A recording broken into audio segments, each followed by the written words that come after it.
members of the Board of Education, Mrs. Bittman and Dr. Robinson. These members of the graduating class have completed all statutory and school board requirements for a diploma from Newtown High School. Newtown High School Principal Charles Dumais was one speaker during the commencement ceremony for the class of 2010 graduation. This year's graduates were urged by speakers to be themselves, make good decisions, and go now, as commencement speaker Lee Keelock said in a poem he wrote for the graduates called Go. Superintendent of Schools Janet Robinson says there are transitions, like graduation, throughout life that are emotionally charged. Some rites of passage that you may experience throughout your lives include entering kindergarten. How many of you parents had the video camera out for the first ride on that big yellow school bus and cried as your brave little son or daughter headed off for their first day of school? Another important rite of passage was probably getting your driver's license. Now that was a day filled with angst and tears. And now this very celebrated rite of passage, graduating from high school. How did we get so quickly from that kindergarten experience to tonight? For many of you parents, it was a blink of an eye. Each of those rites of passage brought your child to a more independent place. Now they have a huge independent step ahead of them. 2010 class valedictorian Amara Gashi gave his congratulations to his classmates during his speech. I know you're all itching to get out of here, so without further ado, congratulations, my fellow classmates of the class of 2010. Though school may have at times been difficult, I insist that what we have learned at NHS expands far beyond EDQ or integral. Unlike the Gulf of Mexico, we have survived this year. Just like rapper 50 Cent, we have survived our share of 9 shots. We have persevered. Yoko Ono once said, "Every drop in the ocean counts."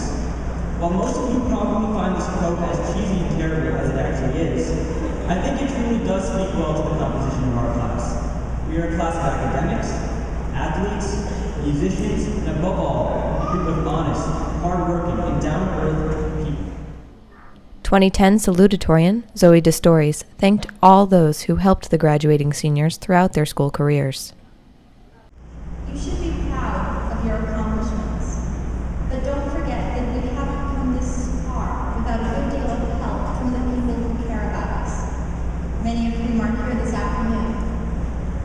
We cannot forget the teachers who stayed after school for extra help, entertained us with stories about resilient goldfish, and yes, occasionally bribed us with candy. Senior class president Ben Fetterman also spoke during the event. Now, I'm not going to make a speech about all the friends and memories we're leaving behind as we graduate. There are enough tears in this room already. Our mothers are crying because they have to watch their babies grow into adults. Our fathers are crying because the number of zeros there are on the check they must write to pay for our college tuition.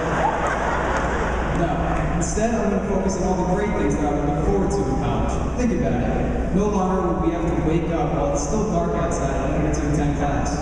No longer will we be forced to take gym, where we must dive into a pool that countless proud students brag about urinating in.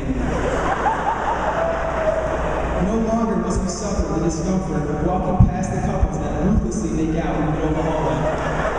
Even though I can understand how the lockers and the hundreds of kids walking by them must have quite a romantic ambiance. Mr. Dumais spoke before students walked across the stage as graduates. Your accomplishments so far are not necessarily an indicator of future accomplishments. Orson Welles, Herman Melville, Mozart, T.S. Eliot, Pablo Picasso, and Albert Einstein, all of them were well accomplished in their respective fields before they were much into their 20s.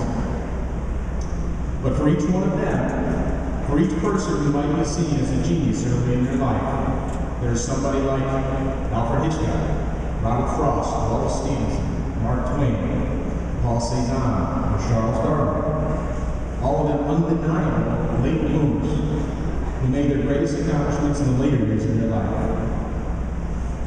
Regardless of which group you better relate to, there is good news for you. Researchers find that no matter where you find yourself today, talent is not determined by your genetics, but by a process that builds on failure, sustains our effort, and taps into our true potential. Anna A. Jimenez Pineda. Kimberly Ann Chavez. Jessica Nicole Cherry.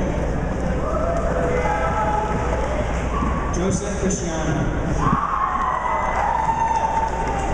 Christina Ciamara.